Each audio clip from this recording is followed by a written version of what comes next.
And yeah, there are some elephants that were migrating, but as they were migrating, they were unfortunately going over the crops of some local farmers. So the Disney Conservation Fund teamed up with those farmers, and through some research, they discovered elephants don't like the sound of bees. So as a solution, they built beehive fences around the crops. And anytime the elephants would get too close, they'd hear the buzzing of the bees, and they'd turn around and migrate in different directions. And that was a pretty cool and safe way to help those elephants migrate. And it also helped the farmers as well by protecting their crops and providing them an extra source of income by selling the honey that the bees are producing. It looks like there's quite a few test marks here on either side. Test marks. It's a great sign there may have been some elephants in the area. Oh yeah. Elephants do like to eat this red clay. It has a lot of extra vitamins that they don't get from the regular diet. Looks like we'll see a few more here on the left.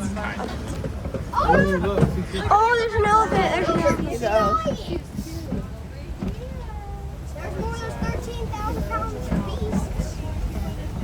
13,000? Oh, that's a big fat one. Wow.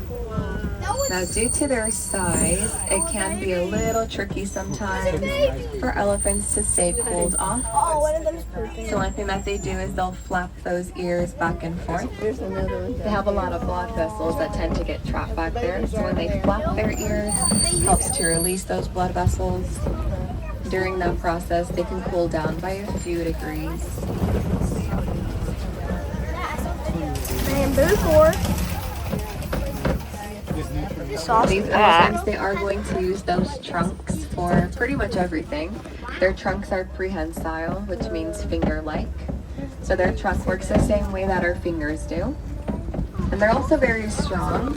In their trunk alone, they have about 100,000 muscles. Whoa, that's more than we have in our whole bodies. Now we'll continue to see a few baobab trees out here. A tree As we get lot. closer to the ones on the left, you may notice that the elephants have started to strip away the bark of the trees.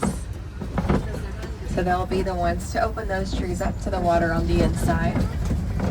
And it'll help to leave that water source open and available for themselves and any other animals in the area. Water. Holy moly, look at that water. Sorry, Lynn. So cool. Once again, here on the left, we'll see the greater flamingo. They're going to be the lightest pink colored flamingo.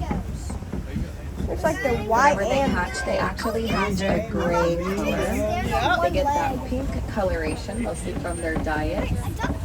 They'll eat lots of brine shrimp, which is full of beta-carotene. It'll take about 2 years for them to become that pink coloration. You gotta pay attention. There's some ducks. The group of flamingo, like that little group out there, will be known as a flamboyant. Oh, there's another elephant. Another elephant. I see another one way back there. Yeah, there they go. They're moving. This is awesome. I love this story ride. Wait. Now, this side of the savannah is home to some of those predatory animals. A few others